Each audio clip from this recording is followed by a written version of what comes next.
Au cœur de l'Afrique, s'étendait une forêt dense et mystérieuse, appelée par les anciens la forêt oubliée.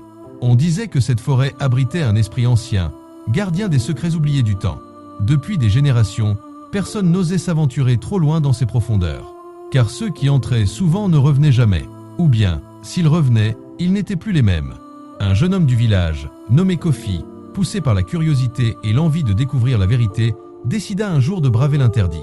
Avec seulement une lampe torche et son courage, il s'enfonça dans la forêt au coucher du soleil. Au début, tout semblait calme, presque apaisant. Mais bientôt, une brume épaisse enveloppa les arbres, et des murmures se mirent à flotter dans l'air, des voix indistinctes appelant son nom. Kofi sentit une présence derrière lui. Il se retourna, mais ne vit rien. Pourtant, ses pas semblaient être suivis. Plus il avançait, plus les arbres semblaient se refermer autour de lui, comme si la forêt elle-même voulait le retenir.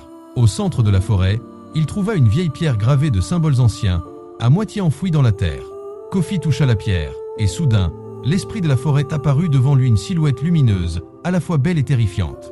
L'esprit lui parla d'une voix profonde. « Pourquoi es-tu venu troubler mon repos, humain ?»« Je cherche la vérité, » répondit Kofi, avec respect. « La vérité a un prix. Es-tu prêt à le payer ?» Kofi acquiesça, le cœur battant. L'esprit lui confia alors un secret ancestral. La forêt était le refuge des âmes oubliées, celles des ancêtres qui veillaient encore sur le village.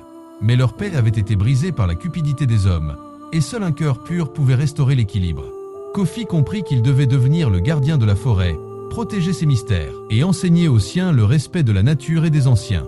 Depuis ce jour, il veille sur la forêt oubliée, entre deux mondes. Et la légende continue de se murmurer au vent. Après que la forêt fut sauvée, la vie au village reprit doucement son cours. Mais Kofi savait que la forêt gardait encore des secrets bien plus profonds. Un matin, il trouva une ancienne pierre gravée cachée sous un grand baobab. Les symboles dessus semblaient raconter une histoire oubliée depuis des siècles. Avec l'aide du sage du village, Kofi entreprit de déchiffrer ces mystères. Chaque symbole révélait un conseil sur l'harmonie entre l'homme et la nature. Mais ce n'était pas tout, la pierre annonçait aussi un danger à venir, un déséquilibre qui pourrait briser la paix. Kofi prit cette mission à cœur, il devait prévenir son peuple et les préparer. Il commença à enseigner des rituels anciens et des pratiques respectueuses de la nature. Au fil des mois, le village se transforma, chaque habitant devint un gardien de la forêt, conscient de son rôle. Mais une nuit, des bruits étranges résonnèrent dans la forêt.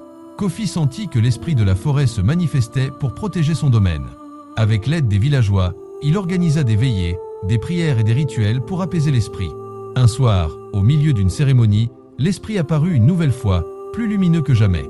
Il remercia Kofi et la communauté, puis dit « Tant que vous respecterez la forêt, elle vous protégera. » Depuis ce jour, la forêt oubliée est restée intacte, un sanctuaire vivant où passé et présent se rencontrent. Et Kofi est devenu une légende, un pont entre les humains et les esprits. Cette nuit-là, Kofi sentit une présence lourde et inquiétante dans la forêt. Un groupe d'inconnus venus détruire la nature pour le profit s'était aventuré dans le sanctuaire. Ils ne croyaient pas aux esprits, ni aux légendes, seulement à l'argent.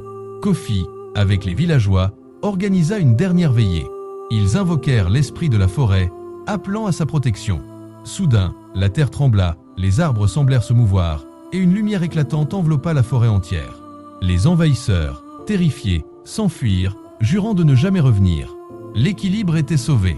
La forêt restait un sanctuaire, protégé par l'amour et le respect des siens.